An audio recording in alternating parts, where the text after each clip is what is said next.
Pints with Jack, Season 4, Episode 16. After Hours with Metropolitan Kallistos Ware.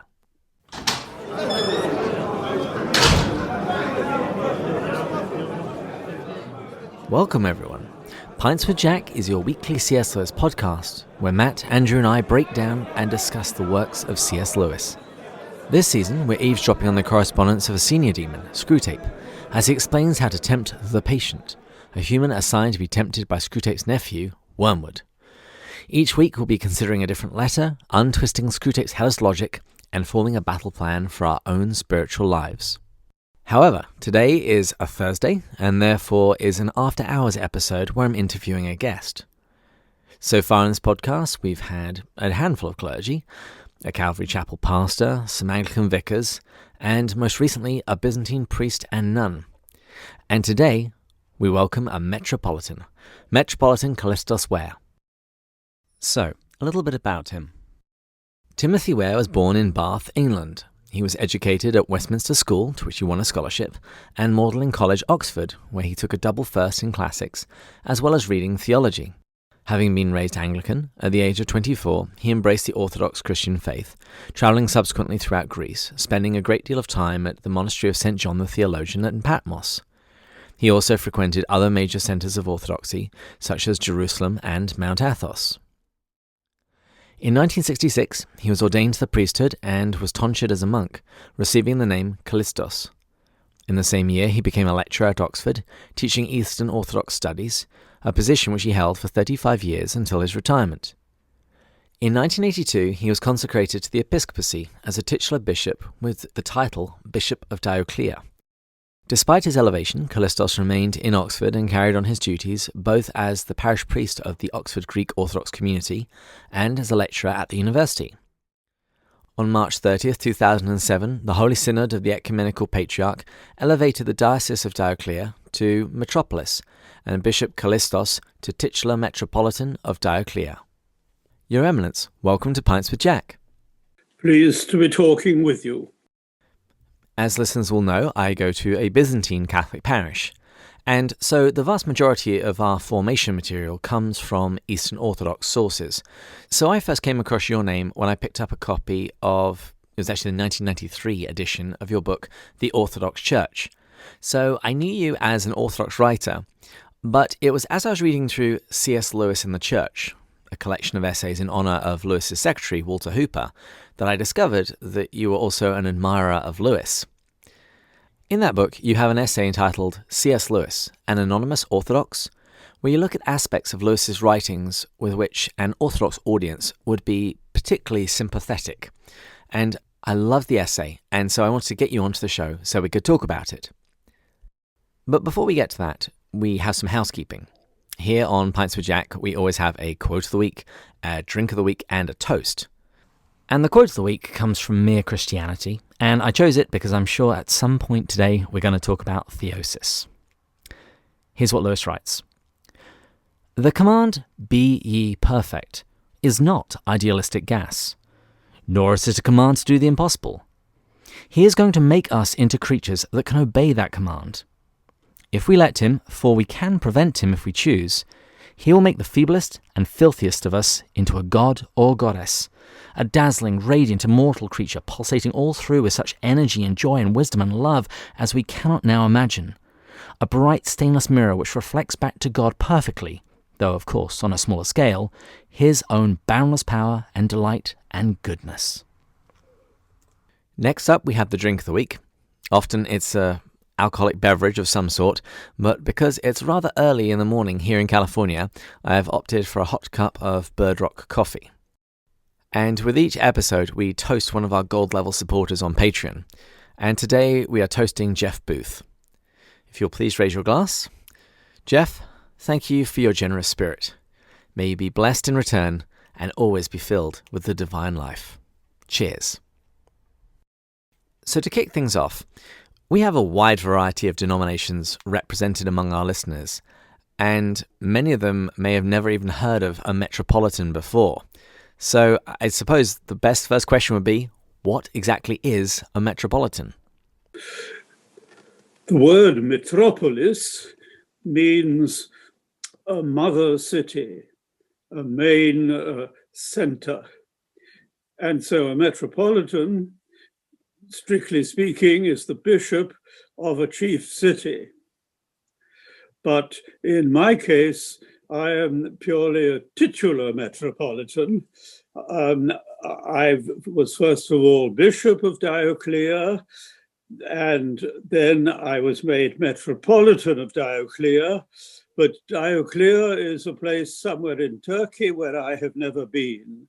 And so my real position has been that I've served in the Greek parish here in Oxford, and for 35 years I taught full-time in the university. So I am not an active bishop, but merely a theoretical one.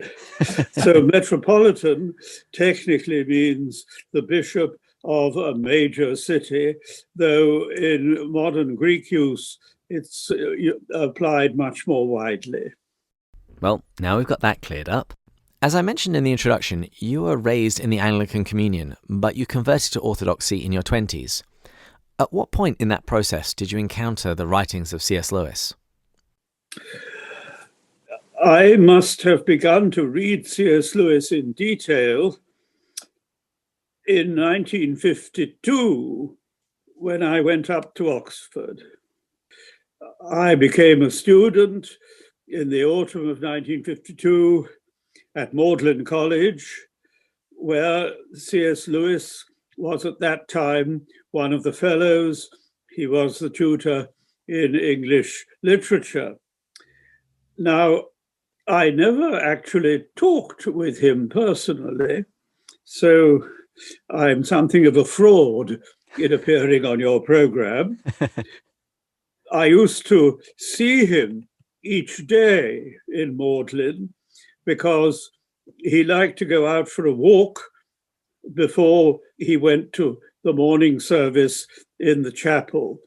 The morning service was at 8, and he, between about 7:30 and 8, would be walking around the grounds of Magdalen, and I sometimes walked around the grounds at the same time.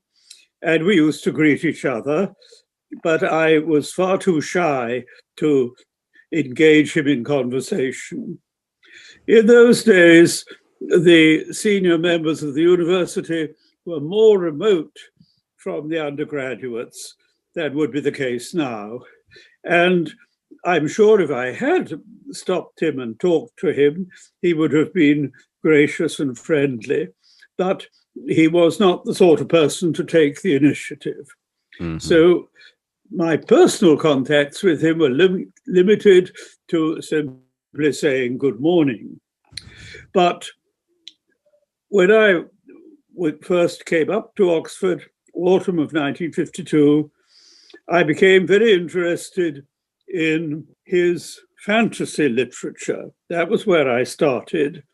The space trilogy that he wrote, Out of the Silent Planet, with its 2 successive volumes.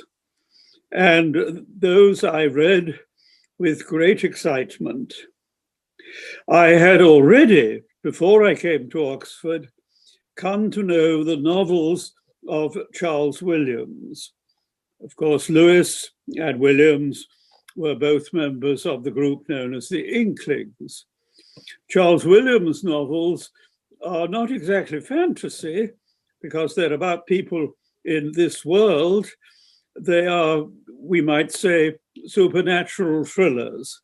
Mm. And because of my interest in Williams first, I therefore became interested in Lewis. And the third member of the Inklings in whom I became interested a little later was J.R.R. Tolkien. His Trilogy of the Ring, Fellowship of the Ring, the trilogy, began to appear in 1954.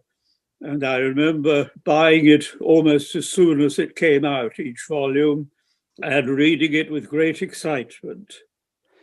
So I came to know Lewis, first of all, as a member of this group, the Inklings, and through his imaginative writing.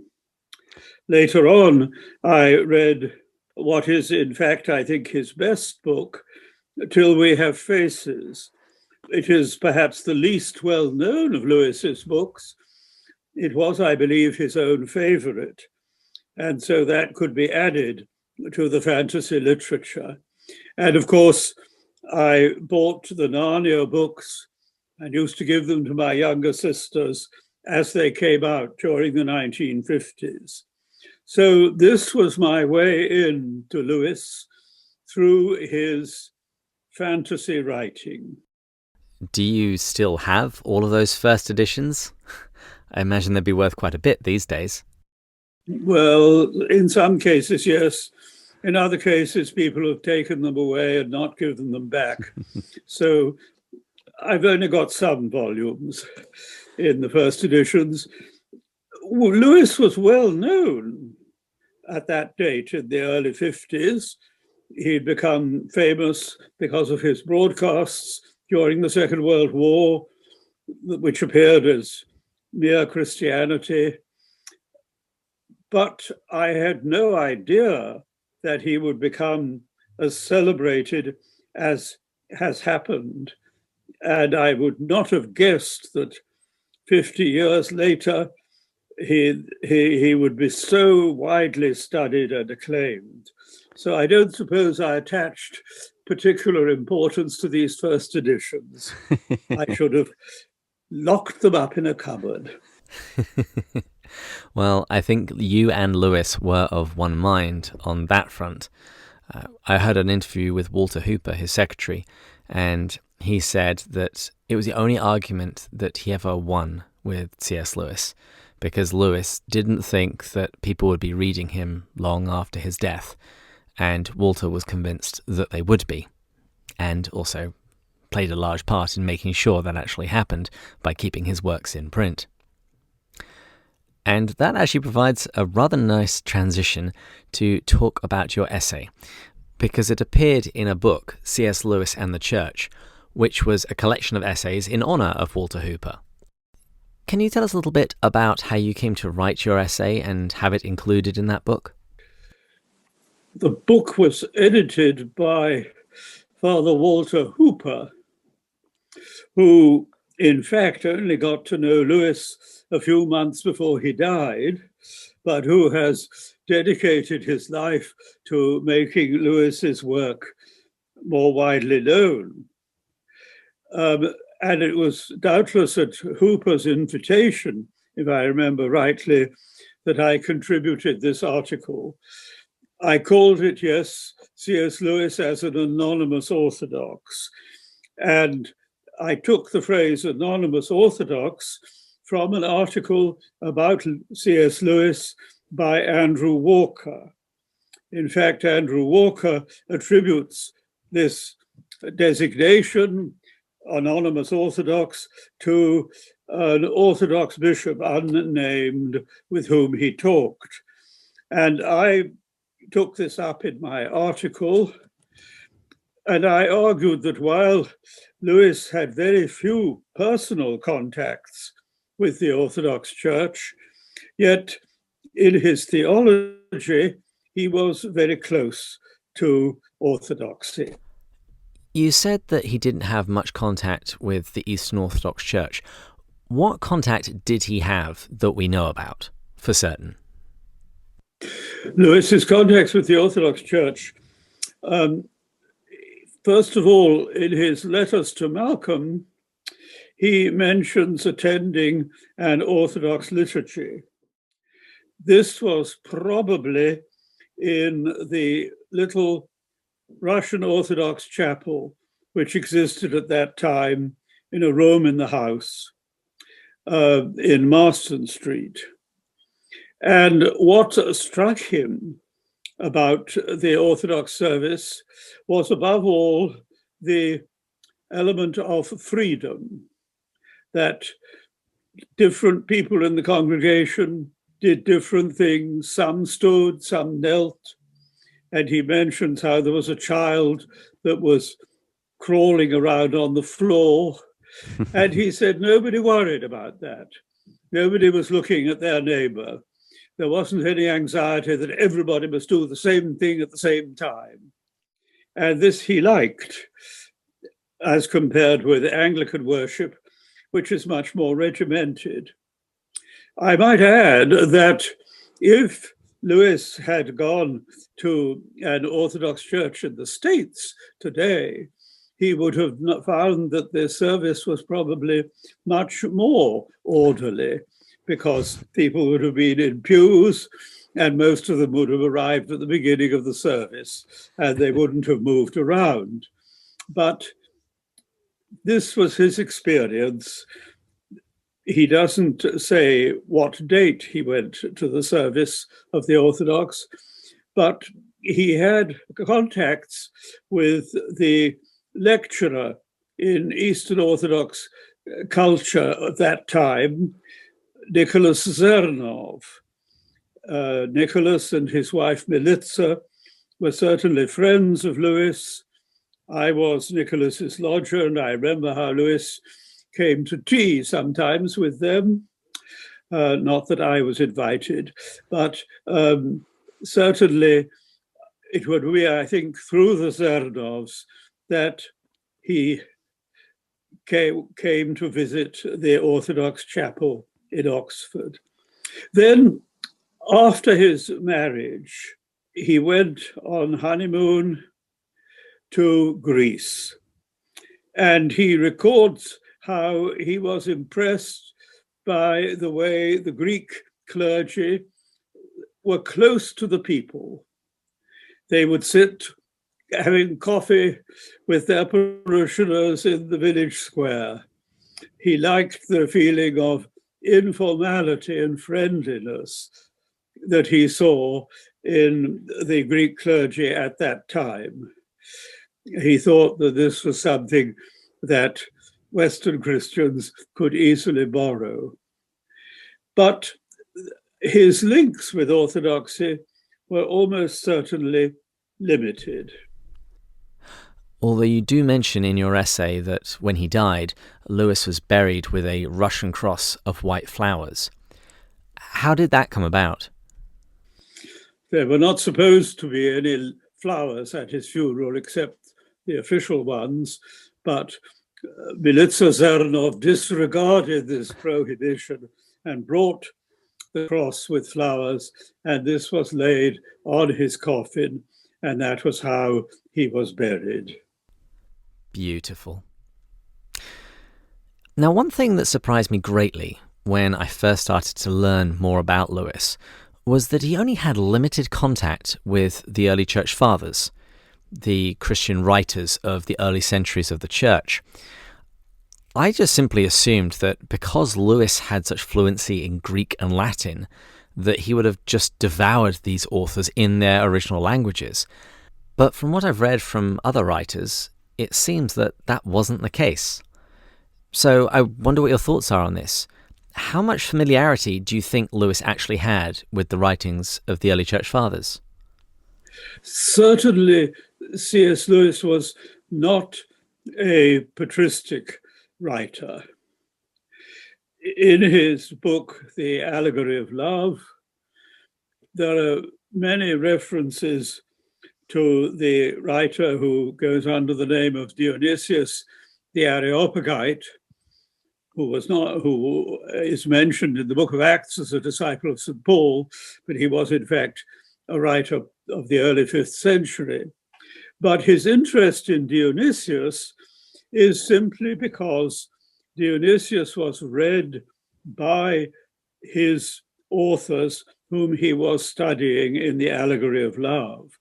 So it's not directly with the fathers that his interest arises, but he is concerned with the influence of the fathers and Dionysius, or Denis in particular, on his medieval and post-medieval writers. So Lewis had no hostility towards the fathers, but that was not his field. This rather confirms what Joseph Pearce said when he was on the show, and I asked him a very similar sort of question. He said that, in his opinion, when Lewis read the early Church Fathers, he was reading them primarily as great literature, the City of God, the Confessions, rather than, say, specifically for their theology. This, I think, is basically true, because his references to Dionysius in the Allegory of Love are not because he has an independent interest in the theology of the Areopagite, but he is interested in the way the authors whom he was studying in the Allegory of Love made use of Dionysius and were influenced by him. Mm-hmm. So yes, Lewis studied as an undergraduate classics. He did the course Mods and Greats, and then he read English literature. But he was not, let us say, a professional theologian. He was deeply interested in religious issues. He had a keen and very alert mind, but he did not see himself primarily as a theologian. Mm. Though we should give the word theologian a broad application. One of the Desert Fathers, Evagrius of Pontus, says, the theologian is one who prays, and if you pray in spirit and in truth, you are a theologian. Now, Lewis was certainly that kind of theologian, but he was not a theologian in a strictly academic sense. However, he was very widely read, and I don't know how many of the fathers he had studied, but we shouldn't underestimate his literary curiosity. In your essay, you highlight several areas in Lewis's writings which appeal to Orthodox readers. The first of these is Apophatic Theology. And this phrase isn't particularly well known, so would you mind explaining to us what Apophatic Theology is and where we find it in Lewis's corpus? There are two basic approaches. The first is affirmative theology, which is known as cataphatic, which makes positive statements about God. And then there is negative theology, which is also known as apophatic theology, which applies negations to God. So you say, for example, that God is good, but then you say, yet not as we understand goodness. God is a person, but not as we understand personhood. Not that he is impersonal, but he is infinitely above and beyond what we know of the person. So yes, there are those two approaches. I wouldn't see them as alternatives. I think a theologian must work with both the affirmative or cataphatic and the negative or apophatic. But the Orthodox Church has put particular emphasis on the apophatic approach, that God is mystery far above and beyond what we can understand. By mystery, I do not mean simply a puzzle, an unsolved enigma. I mean a religious truth that is revealed to our understanding, but yet not totally revealed, because it reaches into the unfathomable depths of God. So yes, Lewis, I don't think he uses the phrase apophatic theology, but he certainly is concerned to stress that God is mystery, that God reveals himself, but never totally, and that we never fully understand him. in the last of the Narnia books, they go higher and higher. And Lewis would have said, I think, that there is no end to the journey, that God is infinite and without limits.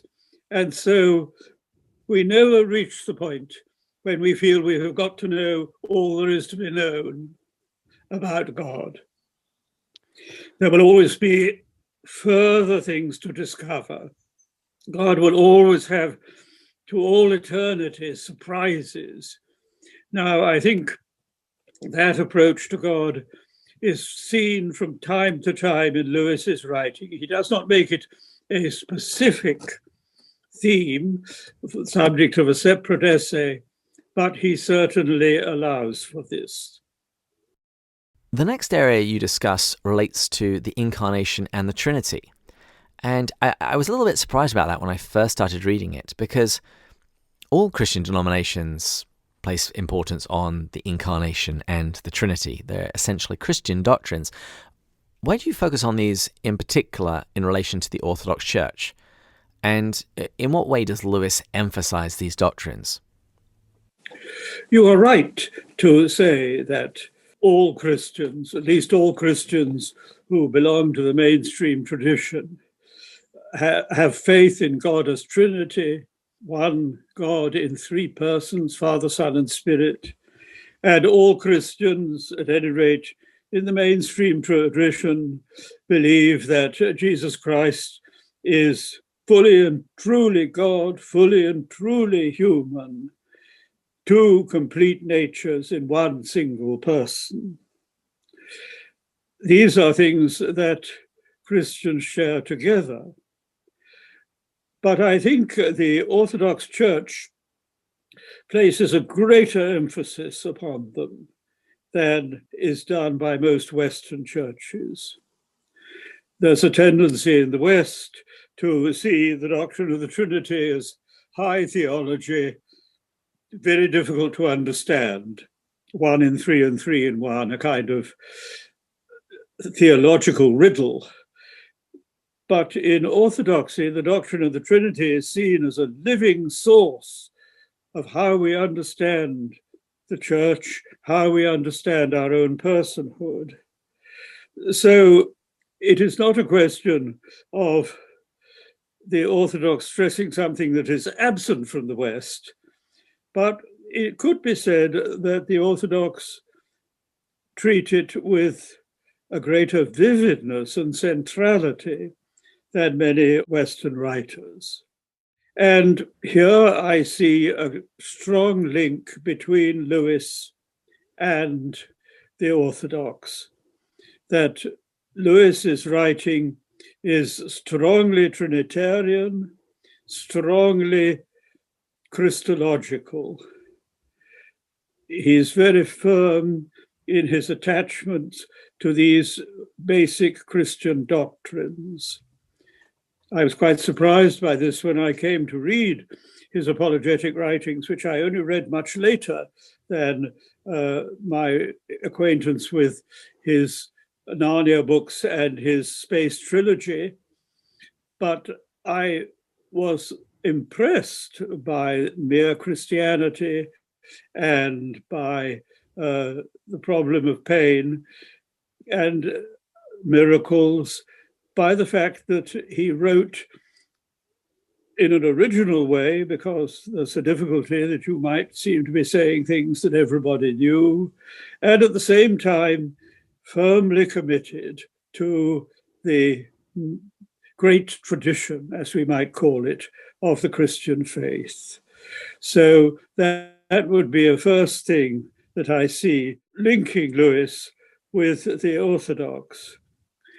There are things that are stressed very much in Orthodoxy and in the West, about which Lewis does not speak so much.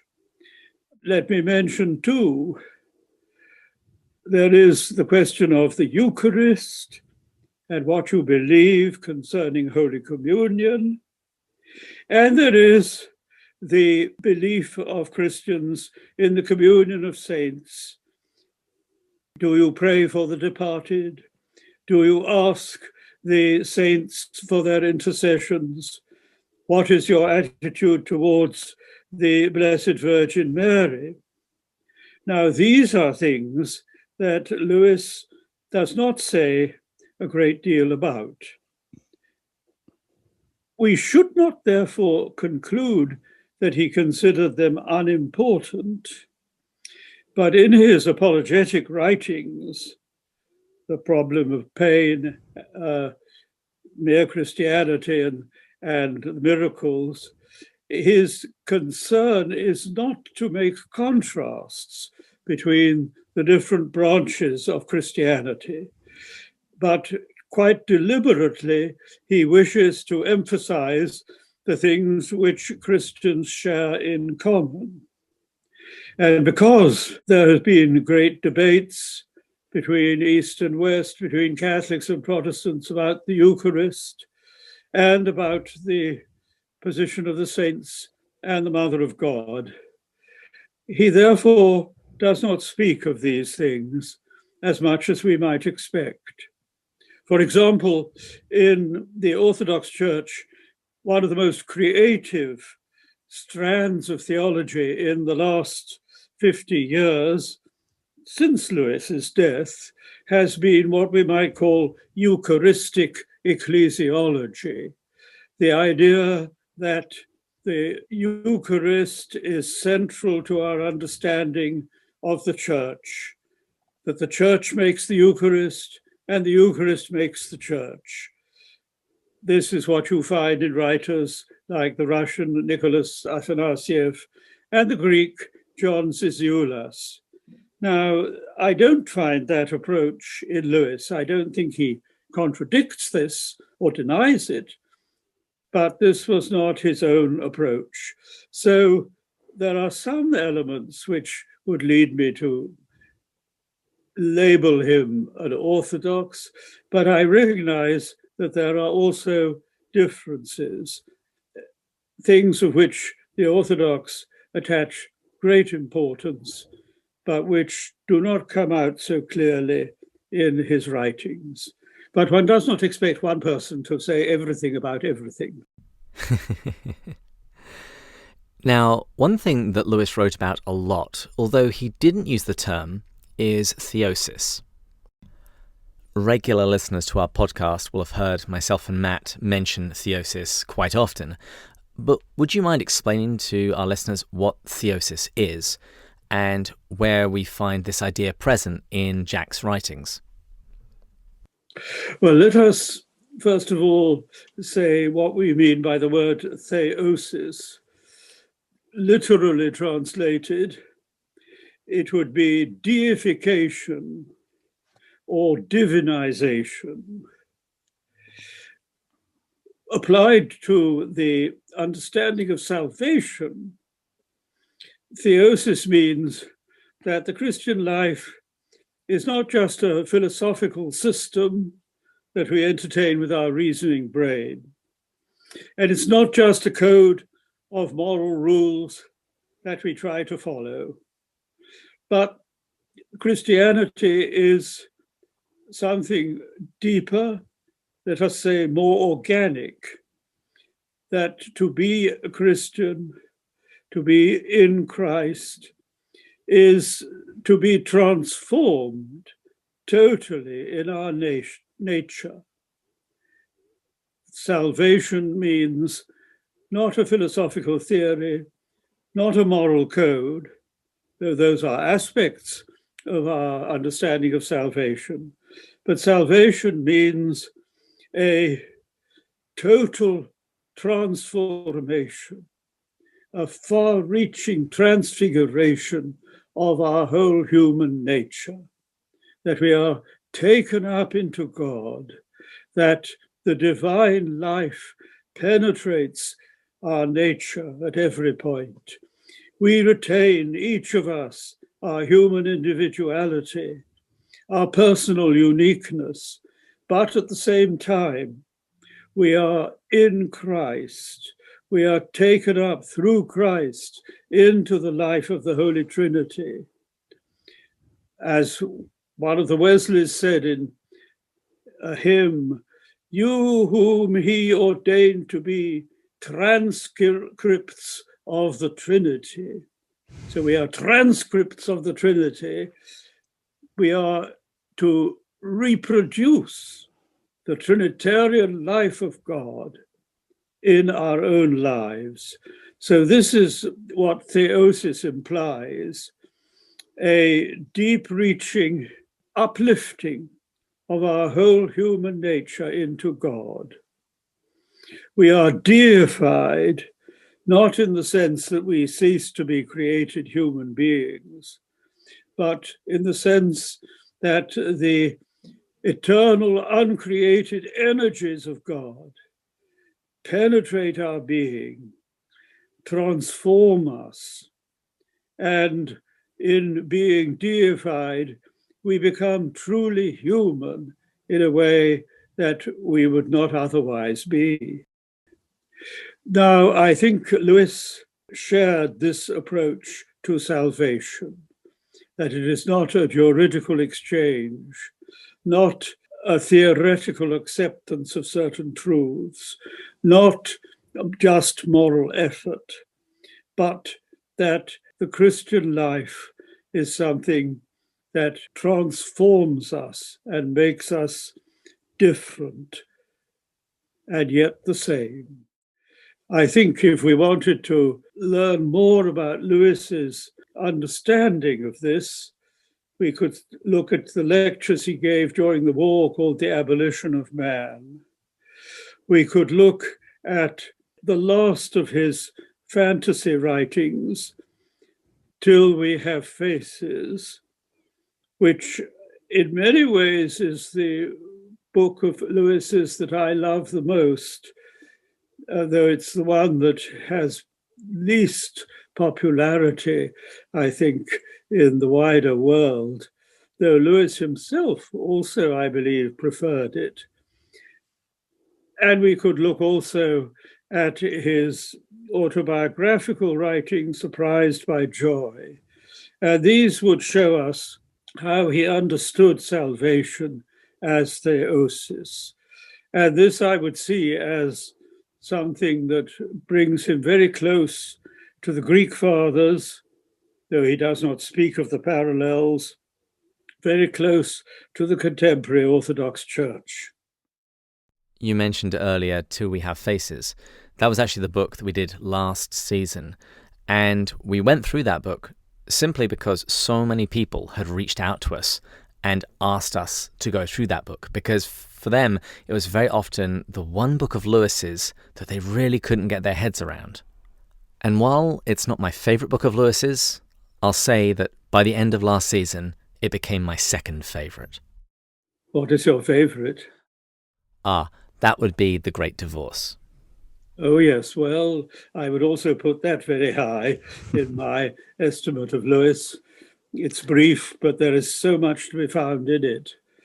But Till We Have Faces is an enigmatic work, profound, and it will not reveal its full meaning just on one reading. You have to go deeper into it.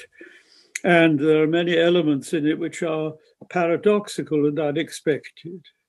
Reread it, persevere, and they will discover many things. Oh, I couldn't agree more.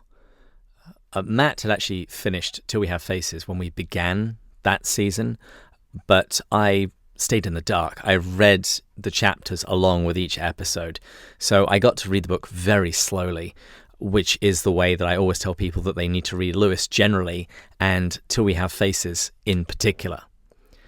Our other co-host, Andrew Lazo, he's actually in the middle of working on a book helping to unpack all of the riches that can be found in Till We Have Faces.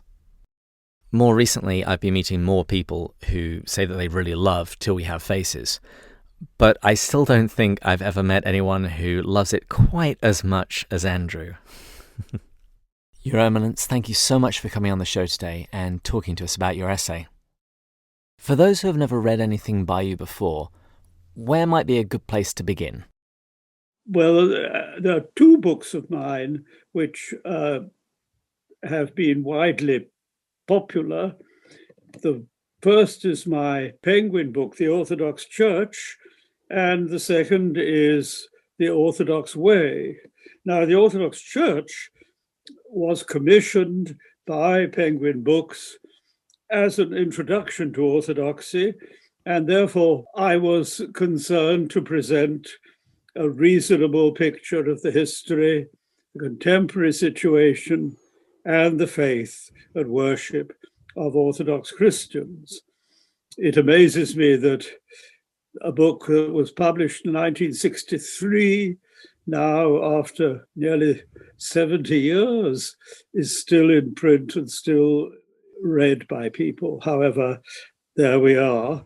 If I had been writing it now, I might have said many things differently.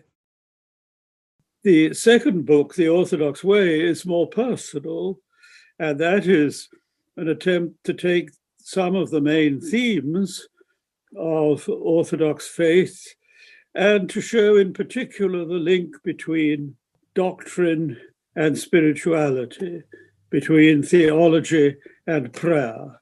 So there I have sought to express more of my own inner convictions. I have spent a lot of my energies on the work of translating and editing with others. I've done with Mother Mary of the convent in France at Bussy-en-Haute, 3 volumes of liturgical translations. And then I've been involved with Gerald Palmer and Philip Sherard with the translation of the English Philokalia in 5 volumes. And volume 5 is already now to go to the printers. So I hope that it will very soon be out at some point next year. And so I spent a lot of my energies on translation work, but I'm also trying to collect some of my articles. Just at the moment, I'm collecting articles that I've written about the human person. So wait a little, and with luck, they will appear. Wonderful stuff. Please feel free to reach out when that's going to be published, and I'll make sure our listeners know. As we wrap up today's episode, would you mind closing us in prayer? Yes, indeed. Thank you for inviting me. I've enjoyed talking with you. And now, just to end with a prayer. O Father, my hope, Son, my refuge, Holy Spirit, my protection, Holy Trinity, glory to thee. Thank you very much, Father. Listeners, if you've enjoyed this episode, please share it on social media, and please join us next time when we'll be going further up And further in, yes. Cheers.